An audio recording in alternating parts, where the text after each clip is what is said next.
I think it's time for me to talk about Space 1999, my favorite science fiction show of all time, and possibly my favorite TV show of all time. It wasn't always that way because I remember when it debuted in either 1974 or 1975. I keep thinking it debuted in 1974, although most people say 1975.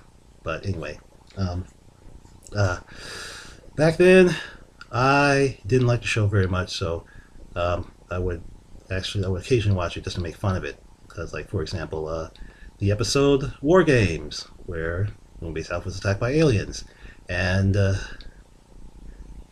one scientific accuracy I noticed, even at the age of 10 years old, I noticed they had smoke rising in a vacuum because like the smoldering ruins of Moonbase Alpha and all that. Hmm. And I think there was another episode that I criticized too at the time called Force of Life, where an alien entity possesses one of the Moonbase Alpha personnel, and this entity is like on this quest for energy or some such thing. And like he was the entity was making this guy do all kinds of bad stuff, and he had to get shot with the kill ray from the laser gun, and he got like burnt to a crisp and stuff. He's still alive, running around. Yeah, I think I found that hilarious too at the time.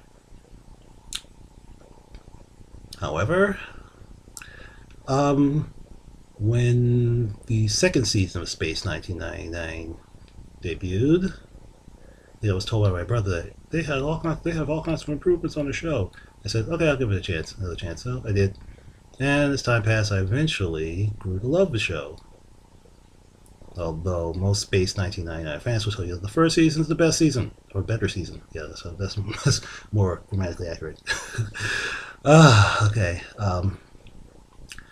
What made me love Space 1999 was this one scene from a second season episode where the away team was flying away from the exploded remains of a destroyed planet, which I found to be, in a sense, scientifically accurate because if you blew up a planet, the exploding remains would remain there for a while because the planet is huge, and therefore the explosion also is also huge. Much like a nuclear explosion, when a nuclear explosion goes off, you see a mushroom cloud remain for a long time because the explosion is so huge. It takes time for that stuff to dissipate. While a conventional explosion also creates a mushroom cloud, but it doesn't last that long, so most people don't notice that. So anyway, you have the exploded remains of a planet that look kind of like a supernova remnant, which I found very realistic, and therefore I said, "Oh, Space 99, yeah, it's the best science fiction show ever made." Yeah, that's it. I get the feeling I didn't introduce the show, so might as well introduce the show to people who never heard of it. Here it is. Okay, Space 1999 is a 1970s science fiction TV series that deals with the adventures of moon-base personnel who have been propelled out of the solar system by an explosion of nuclear waste on the lunar surface, and as such, they fly by planets every so often and deal with aliens and space phenomena and life and death struggles. Yeah, that's Space 1999 right there. And of course, there's the critics of Space 1999 who uh, criticize its horrible scientific inaccuracy. I agree. The Space 1999 does have some horrible scientific inaccuracy here and there, but one thing that's not scientific inaccuracy, one thing that's not scientifically inaccurate, as far as I'm concerned, is the blast out of Earth orbit. This is why I say that, because the reason why I say that is because the breakaway, as it's called, deals with abnormal circumstances. Under normal circumstances, the moon could never be blasted out of orbit. And as we all know, or as we all should know, that a blast powerful enough to blow the moon out of orbit would just completely destroy the moon. That's normal. But if something abnormal happened, then you could have a massive explosion on the moon, and instead of the moon being blown apart, it gets pushed out of orbit. Yeah, like that. Uh, there's also the issue of nuclear waste. Nuclear waste doesn't explode, as far as I know. But because of abnormal circumstances, it exploded on Moonbase Alpha.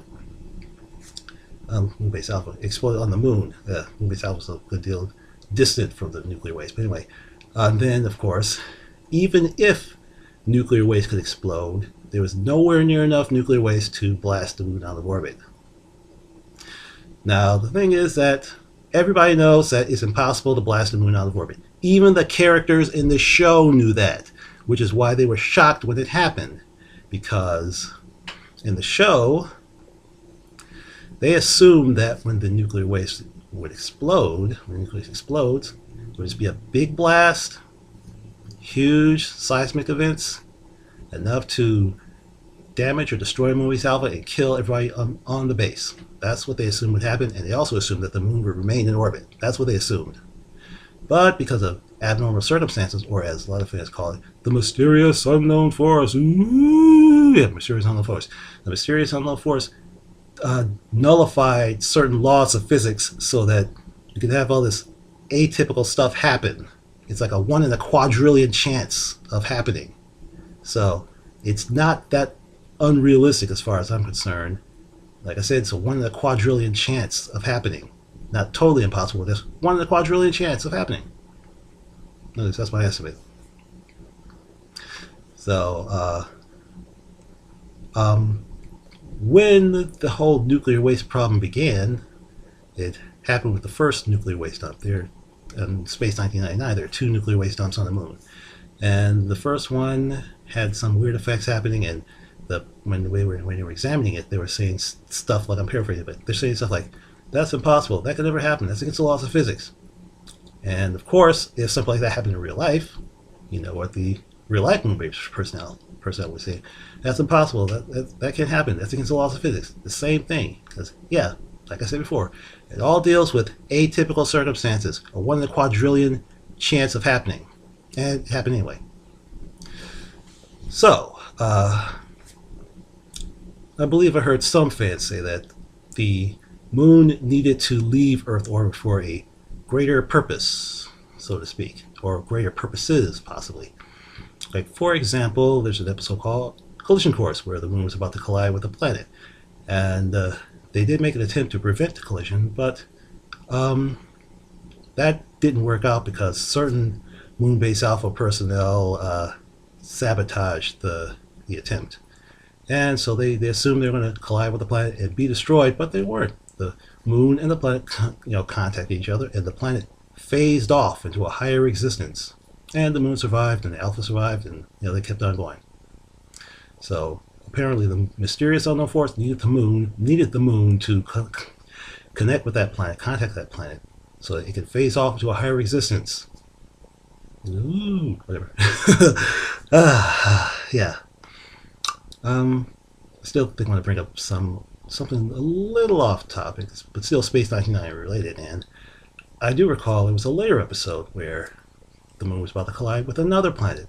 But the difference between these 2 episodes is that in Collision Course, they wanted to detonate the explosives in space between the planet and the moon, so that the blast, the shock wave of the explosion can change the moon's course.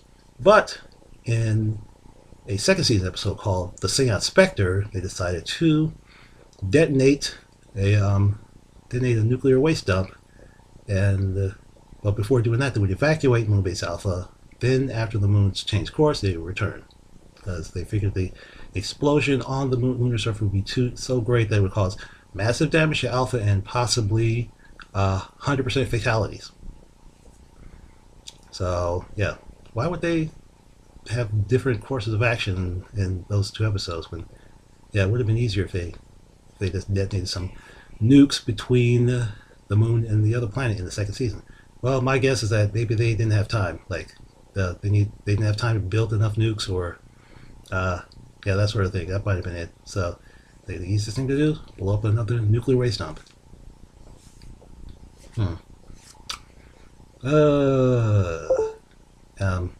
What else is there? They want to go back to the criticism of the show. And like I said before, the show does have some scientific inaccuracies. Some scientific inaccuracies I can't handle. Some of their inaccuracies aren't that bad, but some of them are horrible. Like there was an episode. What's the name of the episode? God, I forgot the name of this episode. But anyway, they found some frozen aliens under the lunar surface and revived them, and these aliens were making a big brouhaha about some kind of killing sickness, and they're suggesting it was a genetic disorder.